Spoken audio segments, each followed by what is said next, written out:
I know people are struggling with the cost of living, which is why today I announced a tax plan that delivers the biggest net cut to personal taxes in a quarter of a century. Firstly, we're cutting fuel duty by 5 pence per litre, coming in tonight and saving a typical motorist £100 over the next year.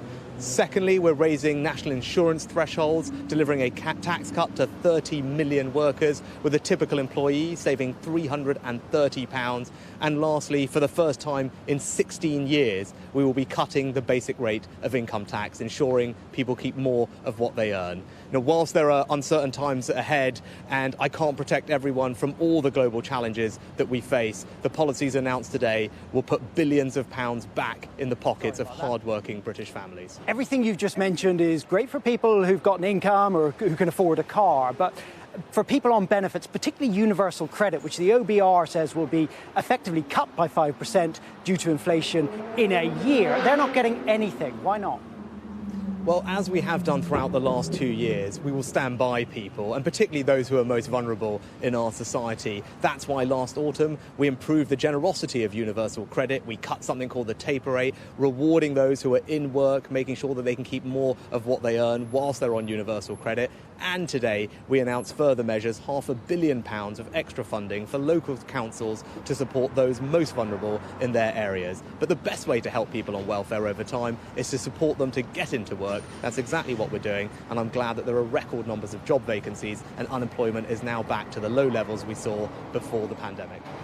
Now, for everyone in work or out of work, they're facing the biggest squeeze on living standards since records began in the 1950s. I wonder how you felt when you saw that figure from the OBR, and whether you feel you can do any more for those people. We are facing the same challenges that many countries around the world are facing, and that's rising prices and high inflation. Inflation here is running a bit lower than it is in America, similar to what is happening in the Eurozone. And there is uncertainty ahead, and I wish I could, but I can't protect everyone against the full impact of those global challenges. But where we can make a difference, of course we will, and that's why the policies announced today are a significant intervention. They will put billions of pounds back in the pockets of hardworking British families. The tax plan I announced represents the biggest net cut to personal taxes in over a quarter of a century. We are on people's side through this difficult time.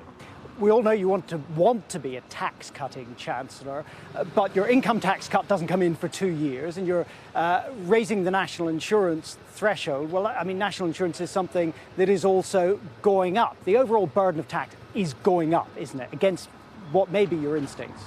We announced today a historic rise in the national insurance thresholds, which delivers a tax cut for 30 million people worth £6 billion. It's the biggest personal tax cut in a decade. It means a typical worker will be over £330 better off as a result of our policies. 70% of workers will pay less tax, even accounting for the new levy. And we've also announced the first income tax cut in over 16 years to come in 2024 when the economic picture has improved. I intend to deliver on that. And again, this is a Conservative government putting billions of pounds back in the pockets of hardworking British families.